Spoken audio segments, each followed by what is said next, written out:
Hi folks, Gavin here from Player TV, and today I'm going to be doing a thermal paste comparison tested on Intel's 7th generation Kaby Lake processor, the Intel Core i7-7700K.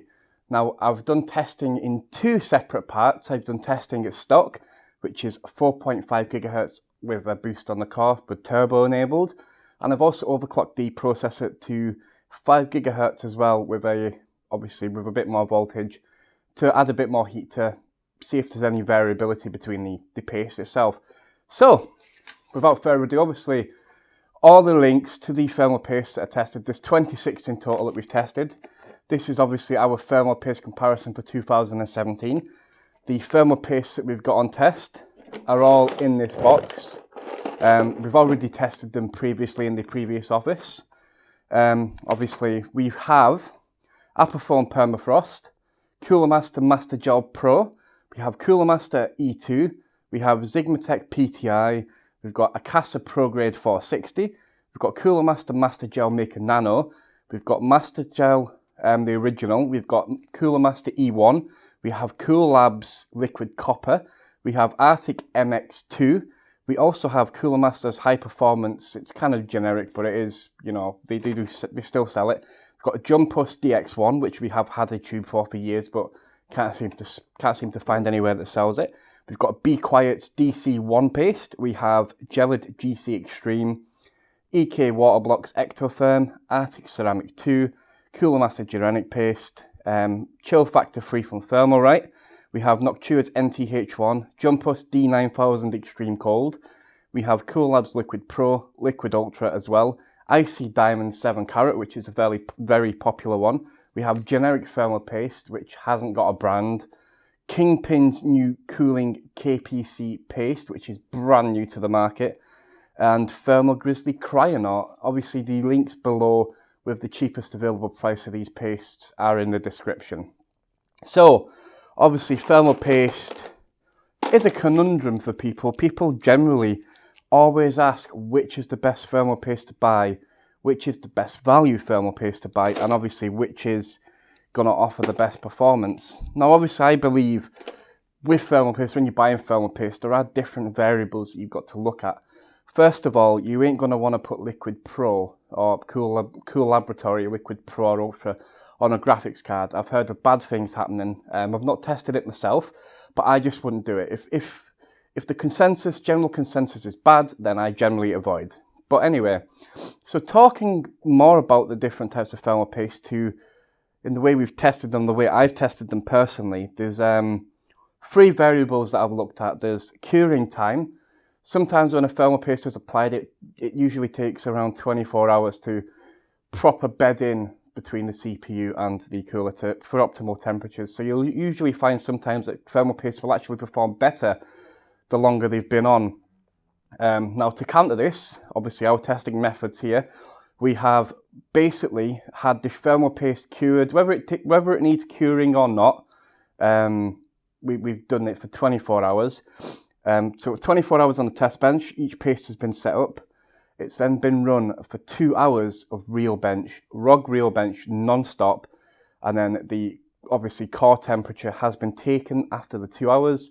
The maximum has been taken. We had tested it with a Corsair H100i GT, which is obviously a very good cooler. Obviously, we're using Intel's i7-7700K processor, as I mentioned, at 4.5, which is stock with boost and 5 GHz overclocked as well.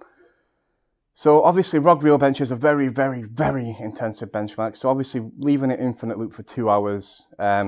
Obviously, people are going to wonder, well, you're probably going to wonder, well, how is that right? How is that going to be accurate? It's because the room temperature is going to be different every day.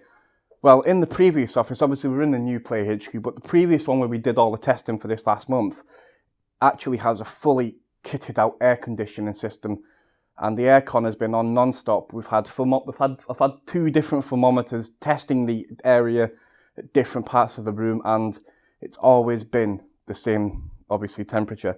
Now, room temp was 21 degrees. It was set by the thermostat, and I've confirmed that it was 21 degrees around different parts of the room. So, onto the performance of the paste itself. So starting off with 4.5 gigahertz, at 1.2 volts on the i7 7700K. Obviously, as you can see, the top performer obviously is Coolab's Liquid Pro and Liquid Ultra with 68 and 69 degrees. Now, these temperatures that you can see are not delta. These are core temp. The reason I'm giving you the core temp is because these are roughly the temperatures you're going to see on likes of core temp, especially if you're using the same setup and cooler, blah, blah, blah. So, obviously, as you can see, the Coolab's Liquid Pro, the Liquid Ultra and Liquid Copper seem to perform the best. Liquid Metal has always been a high performer in thermal paste. Next, we've got Thermalright's Chill Factor 3 and Noctua's NTH1. I'm a big fan of NTH1 from Noctua. Not a shill, obviously not biased.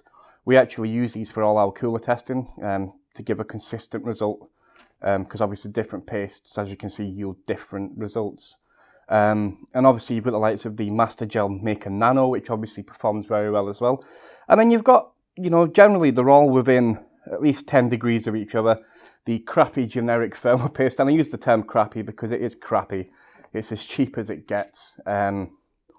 So obviously clear winner, Liquid Metal is a clear winner in at 4.5 gigahertz. But looking at the 5 gigahertz results, as you can see, there is a slight shift with some of them, but not majorly. So generally the temperatures, the difference between the temps from the top, which is obviously Liquid Pro, Liquid Ultra and Liquid Copper again, chill factor remains 4th on our chart. Master Gel Nano actually overtakes NTH1's Noctua paste by a degree. Now obviously you're looking at a margin of error, you're looking around a degree. All the paste was applied the manufacturer's specific way, not to obviously... I advise you to all, when you're applying thermal paste, look at what the manufacturer says. Everyone has their own methods, but the reason we've stuck with what the manufacturer says is so the testing's even. So if you're following the manufacturer's testing application of thermal paste, and we've done that, then hopefully you should probably get the same results given the same environment. Obviously results will vary, but obviously looking more at the results, back at the results, so 5 gigahertz load at 1.35 volts, obviously ROG bench for 2 hours, 24 hours curing time first before each paste. Generic paste performs the worst, which is obviously going to be the same. Cooler Master's generic paste is the same, it's cheap and crappy. One thing that I was slightly disappointed at, I expected, you know, the JunPus to perform a little bit better. The JunPus paste is essentially IC Diamond, so although there's only 2 degrees difference between them at load, obviously you can negate that. Obviously you can see a clear winner between Coolab's Liquid Pro at 80 degrees compared to 88 degrees of the Cooler Master Gel Pro, Master Gel Pro should I say. But yeah, so to sum it up, obviously got a lot of paste, constantly testing them. I plan to try and test them every time a chip comes out so you can at least see which paste performs. And hopefully, you know, if you're a company or you want to see thermal paste added to the charts, please get in contact with us. Let us know in the comments below. We can obviously test them. That's not a problem. I don't mind going out and buying them. Obviously, these are the pastes that we've had from previous testing, and obviously a couple of others added in, likes of the Thermal Grizzly from Cryonaut Thermal Grizzly, which we love. It's top quality for overclocking, but obviously likes of Vince Lucido, top overclocker, world renowned, Kingp cooling. His KPC paste is, you know, more geared towards sub-zero overclocking. It doesn't perform brilliantly in ambient testing, but it is what it is. So, have you found this video useful?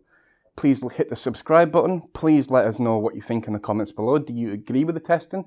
Do you disagree? Have you had, obviously, different experiences with different thermal pastes? What do you prefer? Obviously, as I've mentioned, all the thermal pastes that we've tested are in the links below. You can buy them through the link as well. It's usually the cheapest price on Amazon. Amazon usually shit hot at that kind of thing. But yeah, I've been Gavin from Player.net. I hope you found this video useful. Thanks for watching, guys, and ciao for now.